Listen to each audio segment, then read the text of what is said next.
welcome back to the David67 Celtic News YouTube channel. This video is going to be a rather late post-match review of the Celtic Livingston match from Saturday afternoon. I was very busy yesterday with the end of my holiday, all the travelling back and unpacking, etc. And so thought I would do a post-match review of the Celtic Livingston match now, and first thing tomorrow morning, Tuesday, a preview of the vital Champions League second leg final qualifier against Almaty in Kazakhstan. And so we'll be doing a preview of that game, which also will include any updates in transfer news that occur over the course of the rest of Monday after this video is being recorded around about 1 o'clock in the afternoon on Monday.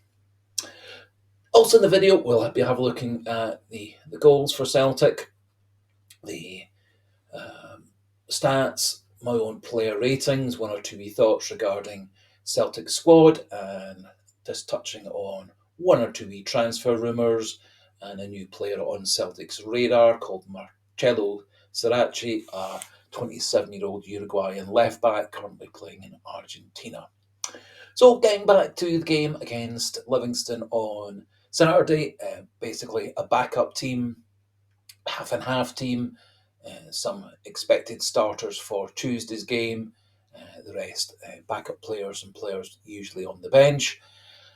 Nice mix of players, I thought, with Kasper Schmeichel in goals, Anthony Ralston at right back, Dane Murray and Liam Scales in central defence, Hayato Inamura getting a chance at left back, midfield three of Engels, Paulo Bernardo and McCowan, out wide on the right, Benjamin Nigrin, out wide on the left, Hae-Yun Yang, and through the middle, Shin Yamada. In the end, Celtic won nice and comfortably 3-0. First half, Celtic created a lot of chances. Shin Yamada had a goal disallowed. The Livingston goalkeeper made a miraculous save to prevent Hae-Yun Yang's header going in. On another day, a couple of those chances goes in. Goalkeeper doesn't make such a miraculous save, and Celtic would have been 2 or 3 goals up comfortably at half time. However, things didn't quite break that way, but I thought Celtic did show quite a lot of endeavour, and it is to be remembered that the players were again just forging new links, forging new partnerships, learning how to play with each other, and so not unexpected if there still were 1 or 2 wee disconnects between the wide players, the midfielders, the defenders and the striker. However, Celtic did take the lead nice and early in the second half. 47th minute, Benjamin Nigrin following in, ball parried out to him, and he shot the ball powerfully past the goalkeeper, putting Celtic 1-0 up. Nigrin then scored his second, doubling Celtic's lead in the 71st minute. Ball broke to him in the box, and this time a powerful shot into the top left-hand corner put Celtic 2-0 up, and Celtic added the third. Dijsselmeyer this time providing the assist and cross, and Johnny Kenny made a good run and a very smart finish, powerfully past the goalkeeper. So Celtic 3-0 up, and a nice confidence-building game. Lots of game time into some of Celtic's backup players, some good brief game time into the legs for players like Forrest and McGregor and Maeda, which could well come in handy on Tuesday. And I thought that quite a number of Celtic's backup players did a good job. And I think it also very much proves that Benjamin Nigrin probably at the moment should be playing out wide on the right, bringing in Arne Engels alongside Hatate and McGregor. However, Brendan Rodgers seems dead set on keeping Nigrin away from what is probably his best position, which is wide on the right, and playing him in central midfield, which is one of the positions he's played far less in his career. However, moving on to the stats for the game, Celtic had 78-22 in terms of possession. Shots were 19 for Celtic and just 6 for Livingston. Celtic had 9 on targets, 6 off targets and 4 blocked, with Livingston 2 on target, 3 off and one blocked. Kasper Schmeichel made 2 saves, and the Livingston goalkeeper made 6 touching the box. Brilliant 45-13 in Celtic's favour, and corners also showing Celtic very much on top, this time with 10 corners to 4. And so pretty clear Celtic were massively the better team, tons of possession, tons of chances, good proportion on target. The goalkeeper made some really spectacular, brilliant saves, but Celtic still managed to score 3 on another day with the disallowed goal. Couple of chances hitting the woodwork, and those miraculous saves by the Livingston goalkeeper on another day that could easily have been a 6-0 win for Celtic. Now, moving on to my own player ratings for the players, gave Kasper Schmeichel a 6.5. A couple of smart saves, didn't have an awful lot of other things to do in the game, and what he had to do, he did well, so 6.5 for him.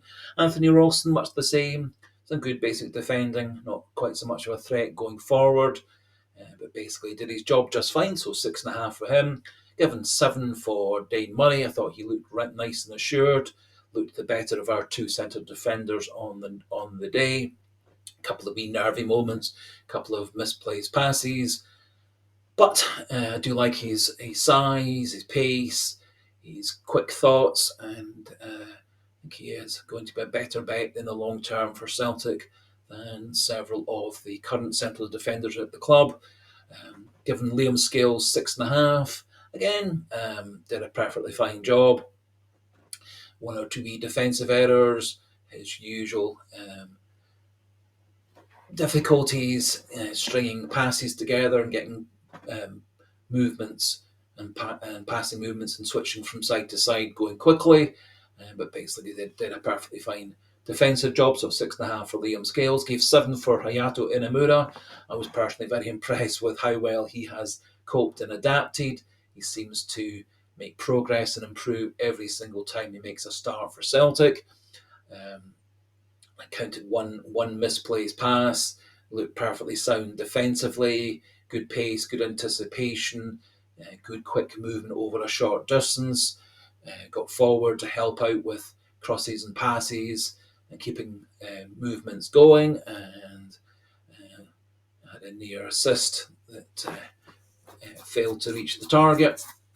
And I was personally very impressed with him, and I would hope that Rodgers keeps him at the club.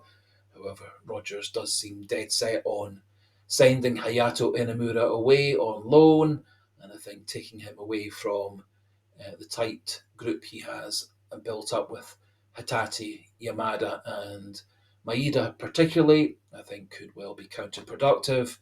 And I think Celtic should keep him at the club, keep playing him as a spot starter in place of Kieran Tierney, bring him off the bench, and I think that's going to actually improve him quite considerably. I think he's got very good passing skills, good pace, good ability to set up a chance for others, and his defending is good, although there is room for improvement with that. But I think he is certainly about the same level, if not better, than Greg Taylor, who was playing at left back for much of last season for Celtic.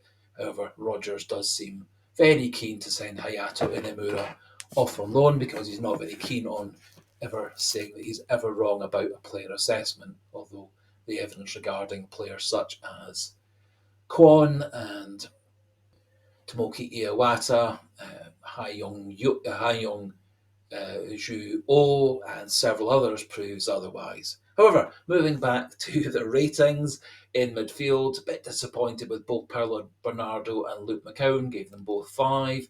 Didn't think they did terribly much constructive for Celtic, especially Luke McCowan. Things did improve when they went off in the second half. Engels I gave a 6 to. He was the best of the 3 midfielders. And I think he deserves a chance alongside Hatate and McGregor to form a good partnership, freeing up Negrin to play wide out on the right.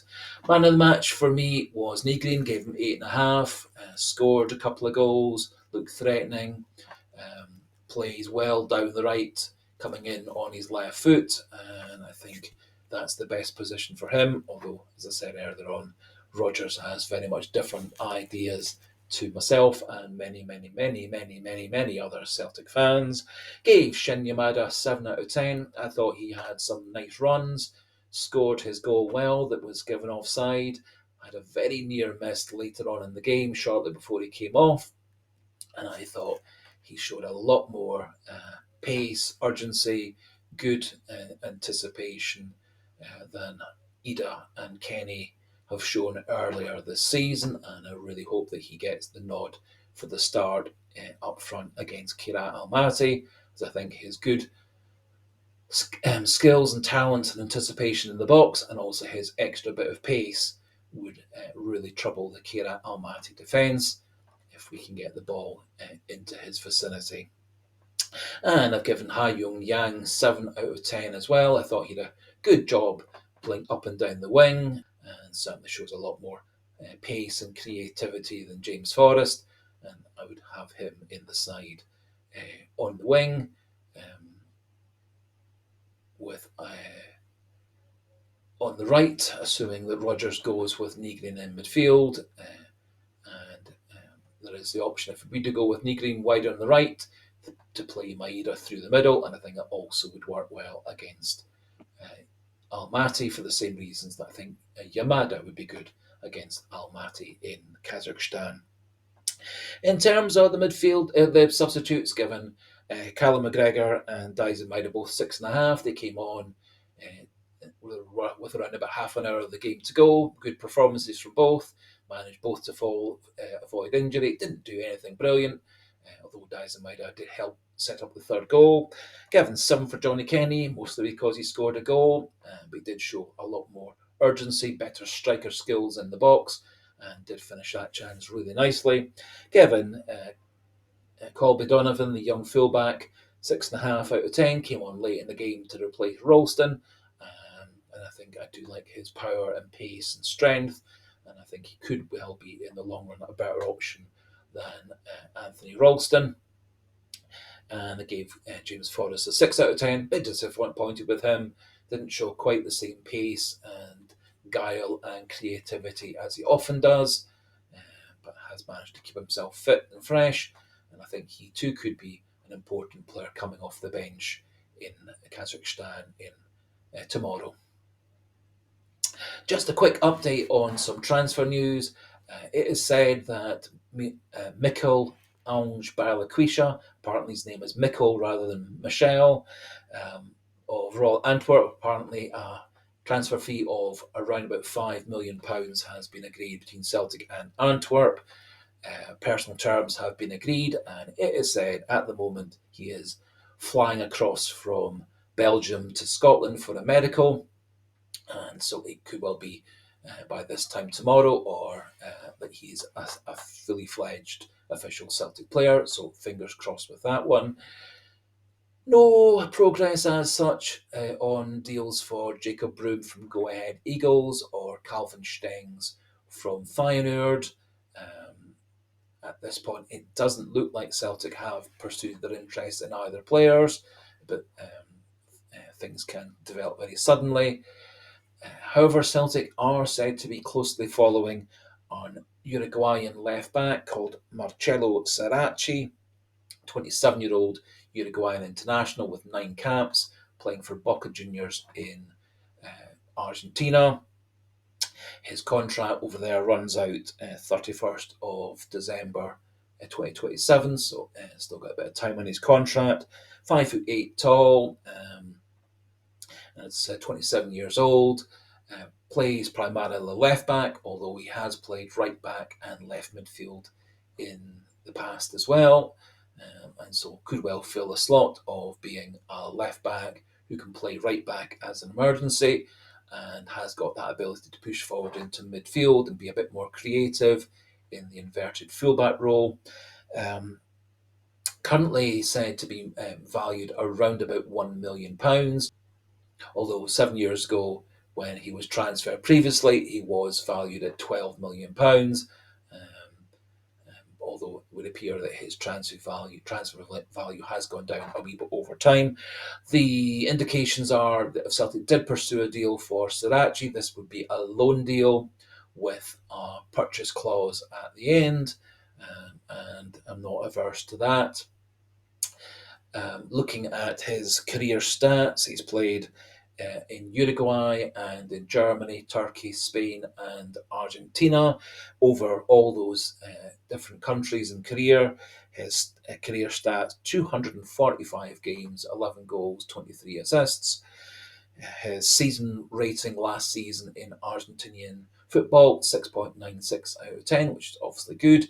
Good ratings for passing, dribbling, and winning duels both in the air and on the ground. However, his general defensive ratings for things like interceptions, clearances, tackles, blocks, etc., are all rather poor. And he also has very low ratings for chance creation, assists, and shots. And so difficult at this stage to know whether this is a real goer for Celtic. However, I do like the fact that he is experienced, do like the fact that he has played international football, do like the fact that he's managed to play in several different countries and coped and adapted with those.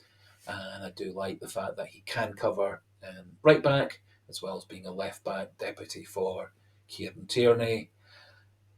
And finally, I do like the fact that there appears to be a loan with a purchase price at the end, which I think is also far better than the loan deal we've got for Jemai Simpson Puzzi, where there is no purchase clause at the end. That just about finishes things off for this Monday morning, early Monday afternoon video. As said, my plan is to do a early Tuesday morning video previewing the Tuesday Almaty game later on Tuesday evening. As we finish, just a wee polite suggestion, encouragement for those not yet subscribed to the channel. Please do click that subscribe button and do pop your pleasant, polite thoughts, opinions, comments into the comment section to give your own thoughts regarding the performance on Saturday, who you thought played well, how you thought players such as Yamada, Negrin, Hayato Inamura, etc. all did. Do pop those into the comment section. And so until the next video, goodbye and hail, hail.